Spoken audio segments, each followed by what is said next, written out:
Primero de todo quería agradeceros al público asistente hoy a estas jornadas y bueno, los que todavía tengan que estar por venir más adelante, por haber acudido en algunos casos incluso por tercera ocasión. Es la tercera vez que realizamos la jornada de finanzas personales aquí en la Fundación Rafael del Pino, por lo que hacemos extensible el agradecimiento también a ellos, sin cuya ayuda pues no sería posible y mucho menos realizarlo en las condiciones que nos ofrecen aquí. Ya digo, es la tercera vez. En las ocasiones anteriores estuvo Luis Alberto Iglesias, a quienes también muchos conoceréis, coordinando esta jornada, esta actividad, y bueno, pues le damos continuidad porque bien es sabido, además me ocupaba yo en las otras dos jornadas de empezar haciendo alguna referencia a este estudio de Sociedad de Propietarios, el camino de los ciudadanos hacia la independencia financiera. Pues que este es un tema, el de la independencia financiera, las finanzas personales y la inversión, que está muy ligado a la propia actividad inicial del instituto, ¿no? Nosotros, como algunos recordará, pues, nacimos en el año 2005, en el 2015 celebramos nuestros 10 años desde nuestra constitución y tan solo un año y pico después, en noviembre ahí lo tenéis, en noviembre de 2006 sacábamos este primer estudio al que estamos haciendo referencia hoy. En noviembre, obviamente, de 2016 se habrían cumplido los 10 años desde la publicación del estudio. Bueno, por circunstancias estamos presentándolo un poquito más tarde, no pegado exactamente la fecha, pero sí una vez que hemos cumplido esta década, ¿no?, en la publicación del informe. Así que aprovechamos un poco para tratar los temas de siempre, no es que nos vayamos a salir de ello, porque al final son más o menos recurrentes, y también para conmemorar el propio estudio, algunas de las enseñanzas que se daban, algunas de las posibles mejoras o modificaciones que podríamos llegar a plantear, y también, para no ser cansinos, el resto de intervenciones ahondaremos en cuestiones que a lo mejor no estaban tan bien contempladas o tan en profundidad en ese informe, pues con la participación de José Ignacio del Castillo, que nos hablará de asset allocation y de distintas opciones o posibilidades de inversión en función del ciclo económico, del ciclo vital de las personas, y también tendremos propiamente una mesa, como bien sabéis, una mesa redonda, ¿no?, una conversación con inversores para que nos den consejos sobre cómo empezar y cómo perderle un poco el miedo a la inversión, ¿no? Juan Ramón Rayo, por su parte, también abundará un poco más en lo que ya planteábamos en el estudio. Planteamos una serie de escenarios sobre cuáles podrían haber sido las rentabilidades, viendo cómo se había comportado la bolsa, los distintos índices en distintos periodos. Pues hacíamos una serie de escenarios de cuánto podría obtener pues, una familia que aportara determinada cantidad de dinero a algún fondo, etcétera, y con regularidad, y bueno, hacíamos distintos escenarios, ¿no? Pues él va a revisar a lo largo de estos 10 años qué es lo que ha acabado sucediendo, ¿no? Entonces está un poco más relacionado en sí con algunas de las cosas que avanzábamos con el informe, pero como también nos lanzábamos un poco a la piscina y animábamos a la gente a invertir porque entendíamos que iba a haber buenas rentabilidades a largo plazo, pues vamos a ver qué es lo que ha sucedido efectivamente en esos 10 años. Bien, participantes en el informe. Nosotros en su momento hicimos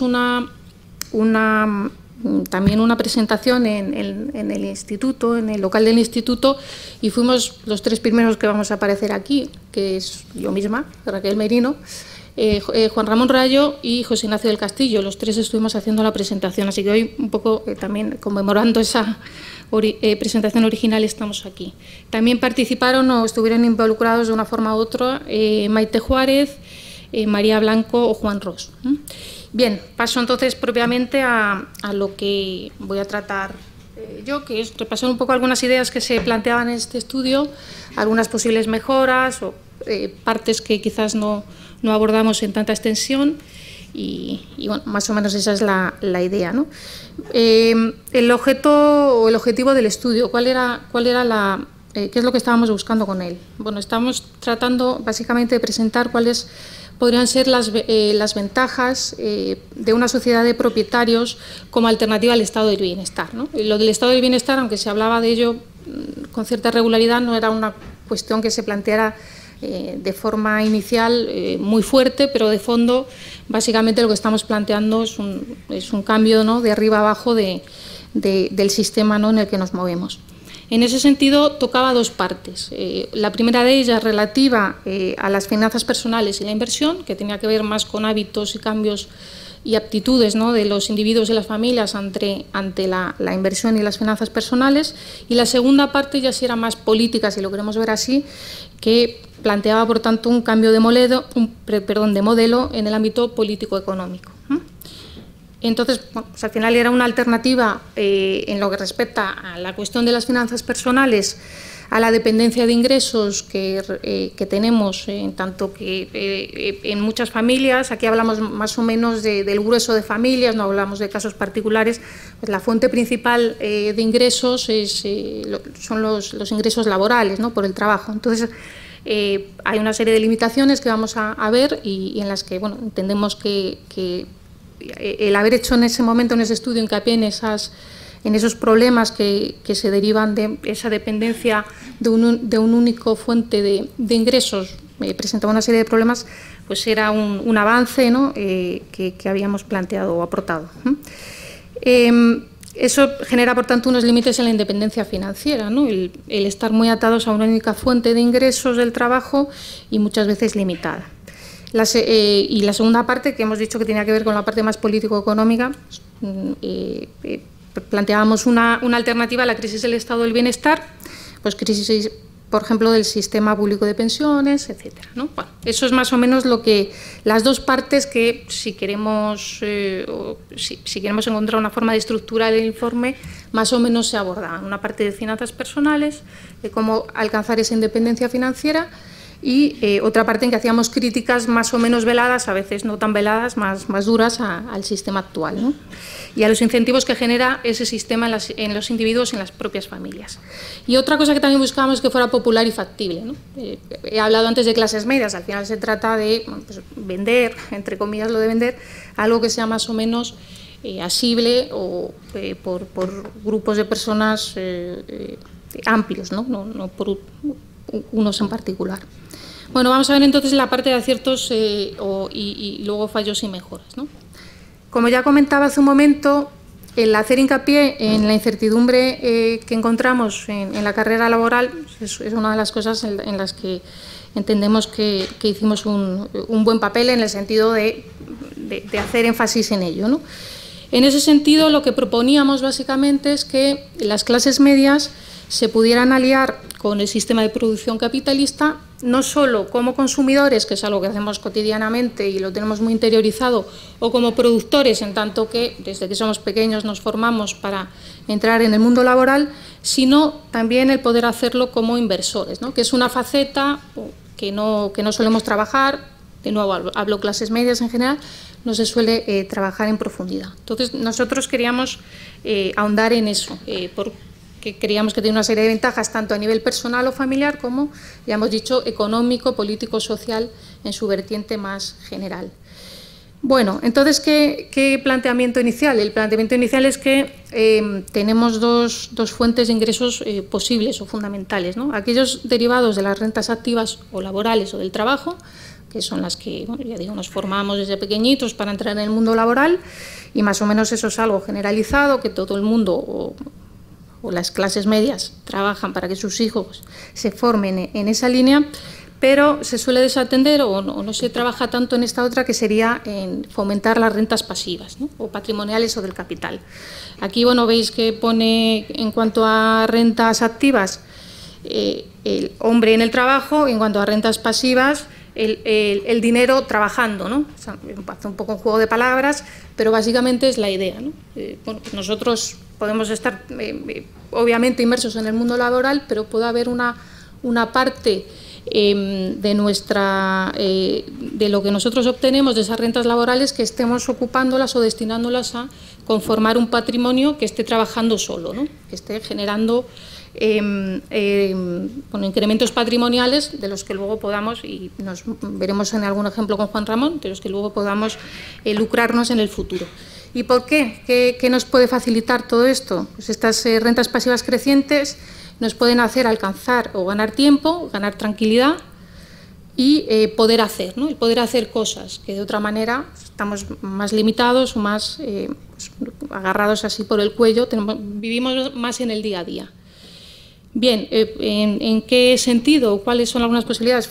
Mejorar la formación de los hijos, reciclarnos para alcanzar nueva especialización laboral, si es el caso, colchón financiero para imprevistos o para épocas de desempleo, rentas complementarias para la jubilación, mejor acceso a servicios como la salud, ¿no? Porque esto también es un problema, es una de las críticas que hacíamos, en los servicios públicos, aparte de ser onerosos, suelen ser de bastante mala calidad y están saturados, y al final hay que buscarse un poco estos servicios por nuestra cuenta, ¿no? Entonces, bueno, en todo ello nos puede facilitar lanzar proyectos empresariales, filantropía, ocio, tiempo con familia, amigos, proyectos personales, bueno, en todo eso en función de bueno, ya las posibilidades de cada uno y los intereses de cada uno y esos hábitos que adquiera o las capacidades que tenga de acumular los recursos necesarios, pues irá más encaminado hacia unos objetivos u otros. Bien, para ello, y seguimos con la idea esta de la incertidumbre de la carrera laboral, nos basábamos en un libro de Robert Kiyosaki, de este autor, que se titulaba El cuadrante del flujo de dinero, y en él plantea pues, cuáles son las distintas fuentes de ingresos por los que puede optar una persona o familia. Entonces, básicamente, plantea 4 posibilidades, como vemos aquí. Por un lado, el ser un empleado, un asalariado, esa es una fuente de ingresos, que es más o menos de lo que he estado hablando yo aquí, sobre todo ahora, bastante habitual. Aquí nos comentan que son parte de un sistema, ¿no? Es un sistema, pues una empresa en marcha, necesitan un peón, por así decir, nosotros entramos a trabajar. Bueno, aquí tenéis una serie de ideas adicionales, no voy a entrar porque perderíamos demasiado tiempo, pero bueno. La segunda sería autoempleado, que sería un autónomo, que no es tan diferente a lo anterior en el sentido de que también es un trabajo bastante esclavo, porque los autónomos ya sabemos que hay que estar, se trabaja casi todo el tiempo y en fin, y no se está un poco bastante atado a las propias tareas del día a día, además de las dificultades que hay para llevar y gestionar una sola persona pues todas las tareas que implica un proyecto. Arriba a la derecha tenemos dueño de empresa, ser empresario, básicamente. Y estos crean un sistema. Y esta parte, digamos, lo que vemos en los cuadrantes derechos, los 2 niveles de obtención de ingresos en esas 2 líneas, es por lo que Kiyosaki aboga, ¿no? Dice, trabajar como asalariado o como autónomo es muy esclavo.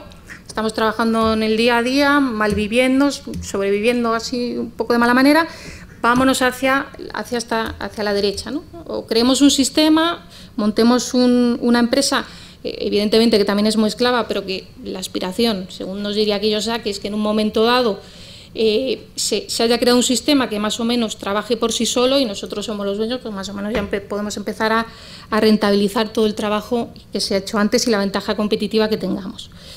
Y la última de ellas sería convertirse de alguna forma en un inversor. En vez de crear un sistema, aquí compramos sistemas ya montados, ¿no? Cuando hablamos de inversor, no es que nosotros no tenemos que estar en el día de la gestión, que es complicada, pues nosotros vemos que algo funciona bien, que hay esa ventaja competitiva y decimos, vale, pues entramos ahí y obtenemos rentabilidades por esa vía. En los 2 primeros que hemos visto, empleado o autoempleado, pues trabajamos para el dinero, ¿no? Como esta gente pues es mucho de cosas medio de autoayuda y demás, pues le gustan mucho las frases así, en fin, con gancho. O sea, en estos casos suele decir trabajamos para el dinero, y en los de la derecha el dinero trabaja para nosotros. Es decir, nosotros, en el caso de la inversión, vista de esta forma así un poco optimista, pues nada, nosotros estamos, no sé, de vacaciones en una playa y el dinero sigue trabajando para nosotros. Nosotros, a diferencia de lo que ocurre en el mundo laboral, o incluso empresarial, o incluso también autónomos, evidentemente, que tenemos que estar pues, un poco esclavizados con el día a día. Es básicamente la idea. Bien, por tanto, ya decimos, este autor, Kiyosaki, los de la izquierda los desprecia en el sentido de que para alcanzar una independencia financiera es complicado por esa vía hacerse con el capital necesario para conseguirlo y los ingresos necesarios, entonces no los tiene muy en cuenta. ¿Qué problemas vemos en ese lado izquierdo? Sobre todo en el primero de ellos, de empleados, ¿no? Dependencia y seguridad frente a independencia y estabilidad. Bueno, son estos tres. Vamos a ver brevemente estos tres. El primero de ellos, dependencia y seguridad frente a independencia y estabilidad. Bueno, muchas veces, y desde luego en España, también por las propias rigideces del sistema laboral, la gente, el acercamiento que tiene al mundo laboral básicamente es de intentar encontrar un empleo para toda la vida, ¿no? Lo que está buscando es seguridad laboral y seguridad en los ingresos. En este contexto, supondría un duro golpe a las finanzas personales o familiares el hecho de que pudiéramos caer en el desempleo. Por otro lado, hablamos de salarios más o menos normales, habrá quien gane mucho y esta situación no sea problemática, hablamos de nuevo de clases medias. El segundo elemento que vemos es la dependencia de organismos públicos, ¿no? Precisamente porque se retrae mucha de lo que nosotros producimos para pagar seguridad social o impuestos, IRPF, etcétera, pues al final no nos queda el remanente suficiente en muchos casos para poder recurrir a servicios de mejor calidad, que además los tienen monopolizados, no dejan tampoco entrar mucha competencia, con lo cual nos vemos en ese sentido en una dependencia de organismos públicos. En tanto, ya hablemos de educación, hablemos de salud, de pensiones o de desempleo, ¿no? De épocas de desempleo. También esta situación genera una falta de flexibilidad, ¿no? Estamos atados día tras día a algo que no nos gusta en algunos casos, pues sabemos que hay gente que está en el trabajo y no está precisamente muy contento con lo que hace, pero necesita esos recursos porque tiene una familia, etcétera, y al final es lo que decimos de que se está un poco atado, ¿no? Tenemos menos tiempo libre o menos tiempo con familia y amigos, que es una queja también bastante habitual. No tenemos esa posibilidad de formarnos para buscar un nuevo trabajo, a lo mejor no nos gusta lo que estamos haciendo, pero podríamos buscar una alternativa y como vivimos un poco en el día a día, estas cuestiones se vuelven complicadas. Y el último elemento que vemos aquí es trabajar hasta la vejez, ¿no? Al final, todo ello, aparte de los problemas del día a día, nos ata a, y cada vez más con el sistema de pensiones tal y como está evolucionando, o sea, a estar trabajando hasta edades avanzadas, que en vez de con el crecimiento de la riqueza, pues al revés, ¿no? Cada vez tengamos posibilidad de retirarnos antes o más cómodamente, es lo contrario, lo que vemos que está sucediendo, ¿no? Bien. Otro elemento que va un poco o refuerza esta idea del problema de venderlo todo a la carrera laboral, y es el tema de la destrucción creativa, que es algo también de lo que hablábamos en ese momento. Tiene que ver con el hecho el propio dinamismo competitivo que hay en el ámbito laboral, el hecho de que haya crisis regulares, etcétera. Es decir, básicamente podemos tener crisis, en principio, más o menos, grosso modo, de dos tipos: crisis financieras con origen crediticio, y luego también tenemos crisis sectoriales, ¿no? Y ya sea por uno o por otro, el caso es que aquello en lo que nosotros estamos especializados pues puede venirse abajo, ¿no?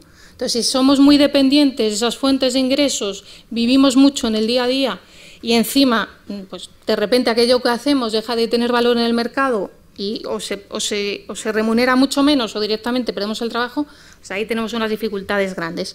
Esto tiene que ver con la idea de destrucción creativa de Schumpeter, y es básicamente eso, ¿no? Que los sectores pues, tienen sus momentos de auge, etcétera, pues, son sustituidos eventualmente por algún nuevo sector que hace las cosas mejor y, por tanto, pues, la especialización que hay en el sector anterior pierde valor, y, por tanto, los empleos también pierden retribuciones.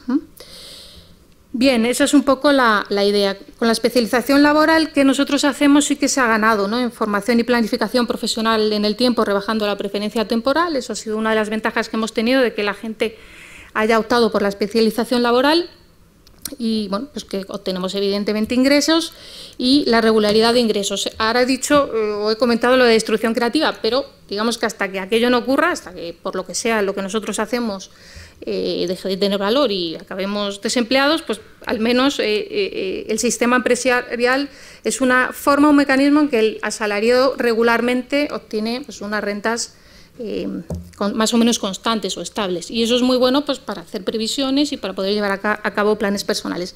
Eso es bueno, pero la fuerte especialización, como he comentado, nos hace ignorantes en muchos campos, es decir, nos sobreespecializamos en unas áreas y otras las dejamos más abandonadas, por lo que si hay cualquier contratiempo en el mercado, a lo mejor ya no sabemos cómo reciclarnos o reubicarnos, nos hace dependientes de ese proceso económico y del propio Estado, pensiones o desempleo o los servicios esos sociales que nos dan, que no son muy de gran calidad. Y por tanto, si somos, ya digo, muy dependientes de una sola fuente y de una especialización muy concreta, somos más vulnerables a los procesos de destrucción creativa, ¿no? Esto que hemos dicho de vaivenes propios en la economía. Entonces, es otra cosa en la que enfatizábamos, ¿no?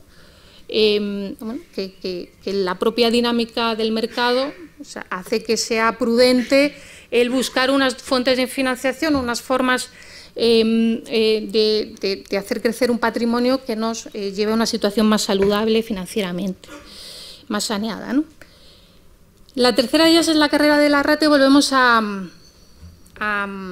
Kiyosaki, ¿no? Que es una idea que él plantea.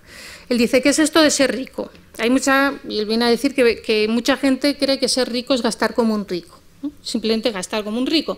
Entonces esto lleva a lo que veis aquí en el lado izquierdo, un círculo vicioso del asalariado, ¿no? Seguimos centrados en los asalariados. Básicamente, ¿qué es? Bueno, pues yo trabajo duro porque quiero unos ingresos, unos salarios altos. Con esos salarios altos, bueno, la gente se casa, se compra una vivienda, etcétera. Pues eso. No solo eso, sino que habitualmente hasta para comprarse esa vivienda, el coche, etcétera, se endeuda.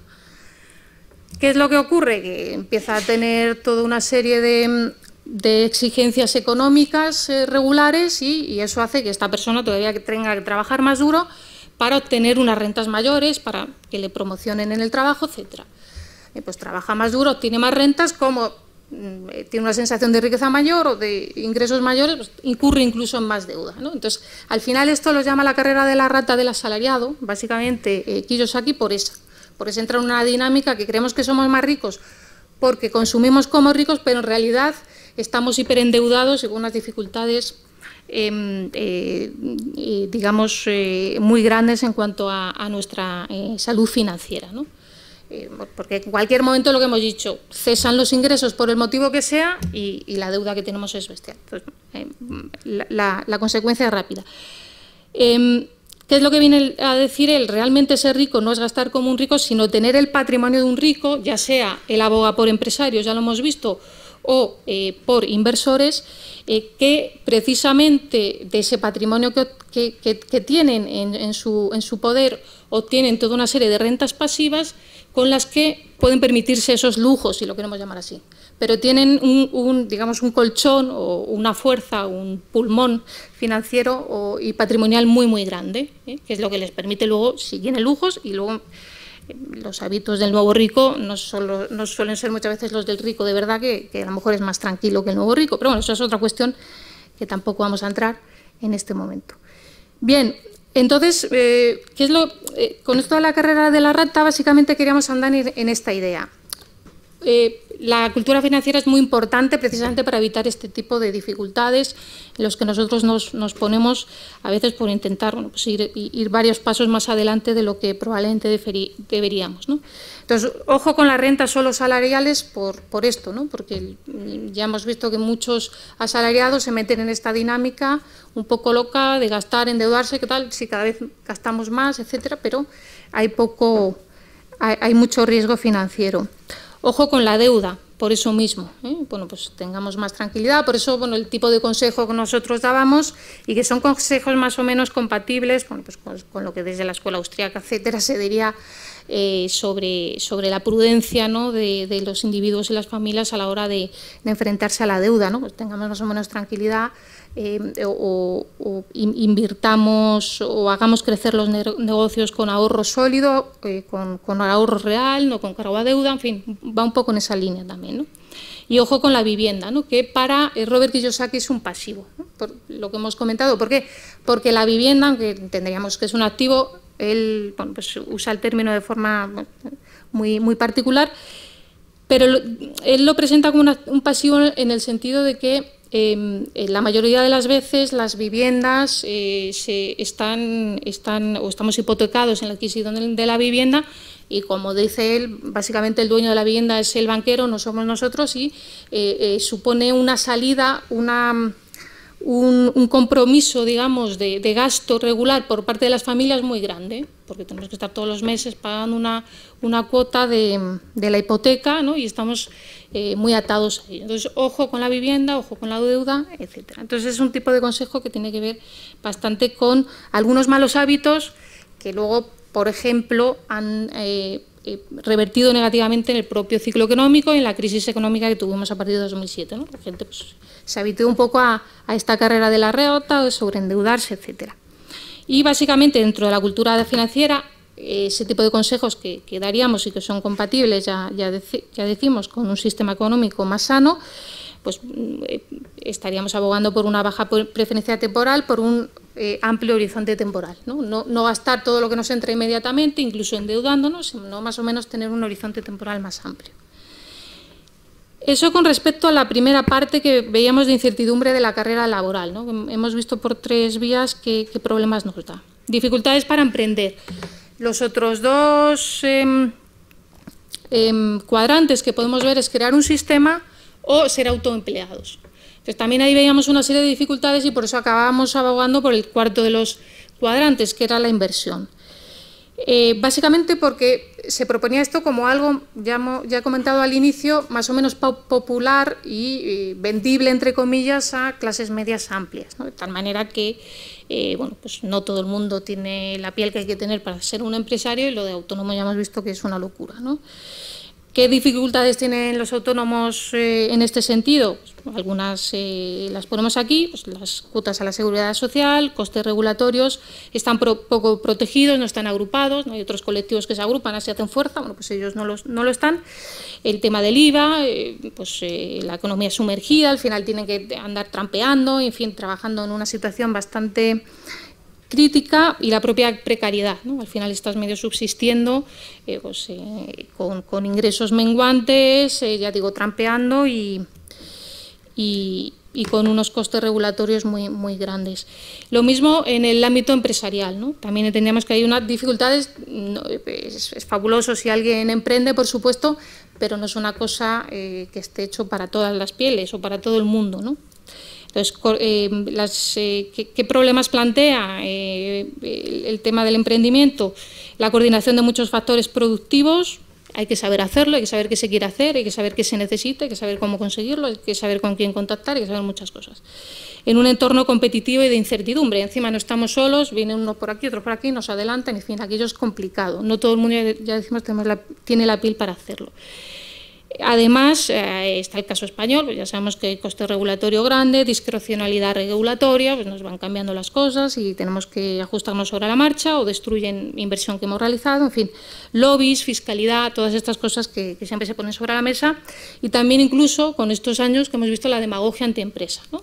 Esto vende mucho en ciertos ámbitos políticos, y tampoco ni siquiera está bien visto. Si empiezas a levantar la cabeza parece que estás asesinando a alguien mientras lo haces, ¿no? Entonces, hasta socialmente casi en vez de darte una palmadita en la espalda, te dan un puñetazo. Entonces, nuestra apuesta iba por el cuarto cuadrante, ¿no? El que veíamos al final, que era la inversión, ¿eh? De nuevo, pensando que es más factible para un grupo más grande de personas. Hacíamos foco en la renta variable por una serie de factores que vamos a ver. Hablamos también del problema de la inversión inmobiliaria, y aquí sí que vamos a presentar algunas carencias o algo en lo que podríamos haber ahondado un poquito más, ¿no? Bien, la renta variable, ¿por qué nos parecía interesante entrar en este mundo? Por un lado, porque, como comentaba yo al principio, es una forma de asociarnos con la creación de riqueza. No solo como consumidores nos asociamos con la riqueza, con la creación de riqueza, en tanto que, bueno, pues cada vez más bienes y servicios económicos, baratos, abundantes, variados, o como productores, ¿no? Pues, si cada vez hay más oferta, pues habrá más posibilidades de encontrar algún sitio donde trabajar o algún ámbito en el que poner en marcha un proyecto, sino también como inversores. Entonces, quienes hayan puesto un proyecto, aquellos que sí tienen la capacidad para poner en marcha esos proyectos, si les va bien, pues nosotros nos asociamos a esa creación de riqueza por esta vía, ¿no? Y adquirimos una porción de la propiedad, ¿no? A través de las acciones. ¿Qué ventajas presenta el hecho de que existan las acciones? Pues la negociabilidad, la divisibilidad, ¿no? En el sentido de que se negocian en mercados profundos, etcétera, y es fácil realizar compra-venta de ellos. Por ejemplo, en el ámbito inmobiliario presenta más dificultades, dependiendo del momento del ciclo. También el hecho de que pues nosotros podemos adquirir acciones y podemos entrar con 1.000 euros, podemos entrar con 500 euros, podemos entrar con 1 millón. Es decir, nos da esa posibilidad, cosa que cuando hablamos de inversión inmobiliaria, pues no es así, aunque ahora hay nuevos mecanismos para hacerlo, pero bueno, en principio no es así. La posibilidad de periodificar regularmente, precisamente por eso, porque puedo meter cualquier tipo de cantidad. Nos posibilita ese hábito que hemos dicho que es bueno empezar a trabajar, esa cultura financiera de habituarnos a una parte de nuestras rentas salariales, apartarlas e invertirlas. Pues en el caso de la bolsa o distintos instrumentos financieros, esto es factible de hacer. De nuevo, en una vivienda, etcétera, es más complicado porque son cantidades muy grandes. Y acompasar a ingresos laborales y a las volatilidades, ¿no? Eso también lo veréis con Juan Ramón. Posibilidad de invertir capitales de todos los tamaños. Tiene que ver con algunas de las cuestiones que he comentado ya. Pues, el que esto sea así se puede hacer popular a todo tipo de clases sociales, también por esa vía. La rentabilidad a largo plazo, incluso indexándose, eso sí que va a entrar también Juan Ramón de lleno. Pues, se entendía además con los estudios que hicieron que había unas buenas rentabilidades a largo plazo, incluso aquí, como indico, solo indexándonos sin mayor complicación o sofisticación financiera, ¿no? Inversión de renta variable globalizada, esto es otra ventaja, ¿no? Accedemos a un mercado global en los últimos años, en este proceso de globalización, también se ha presentado la posibilidad de que no solo estemos atascados invirtiendo en empresas españolas, sino que podemos invertir fuera. Y eso pues, nos da toda una serie de ventajas claras. Y también, lo comentará Juan Ramón, capitalización compuesta, que es básicamente lo que veis aquí, ¿no? En esa ilustración, ingreso activo lineal o más o menos lineal. Hombre, si vamos mejorando, pues irá mejorando nuestro ingreso, pero puede más o menos estancarse, mientras que los ingresos pasivos que obtenemos una vez que tenemos un capital suficiente invertido, con la propia reinversión de las ganancias se va convirtiendo o va teniendo esta forma, ¿no? Crece en progresión geométrica, ¿no? Entonces es una ventaja adicional que tenemos con esto, y también lo vamos a ver con Juan Ramón. Y no necesidad de endeudarse, no tenemos que endeudarnos para adquirirlo. En la inversión inmobiliaria, pues damos un poco la vuelta a la tortilla. Cosas a favor, las clases medias conocen mejor el sector, le tienen mucho menos miedo, a priori parece menos volátil, y lo conocen bastante mejor porque conocen dónde viven, conocen más o menos si la zona está bien, está mal, lo que se viene pagando, en fin, esas cosas sí se conocen mucho mejor y es un punto a favor. Tradicionalmente usado por clases medias por la depreciación monetaria, también hacíamos énfasis en esto, es decir, que en España se es muy propietario de vivienda, ya lo sabemos, y también tiene una serie de ventajas, por lo menos en cuanto a cierta protección frente a abusos políticos, ¿no? Alertamos también de la burbuja, ¿no? Esa es una de las cuestiones que pusimos sobre la mesa. Ya comento, esto fue en 2006, pues a un año, 12 meses antes del estallido de la llegada de la gran recesión. Entonces, bueno, pues básicamente todo el tema inmobiliario estaba muy sobre la mesa y aquí lo planteamos también, ¿no? En aquel entonces se decía que la vivienda nunca bajaría de precio, ¿no? Y se vio que no, que sí que baja.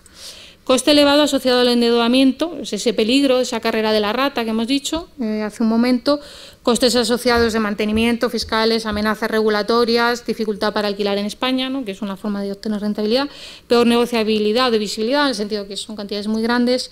Y no opción real para capitales de todos los tamaños, ¿no? Un poco Entonces, eso es lo que nos hizo decantarnos por proponer, de nuevo, entendiendo que podía ser más aceptable por más gente. Algunas carencias en este sentido, sobre todo en esta parte, ¿no? Quizás nos achacó en algunos casos el no haber dado alguna pista más sobre, me voy a ir a la última que tengo aquí, más claves de inversión, ¿no? El haber profundizado en cuáles pueden ser esos primeros pasos para adentrarse en la inversión, ¿no?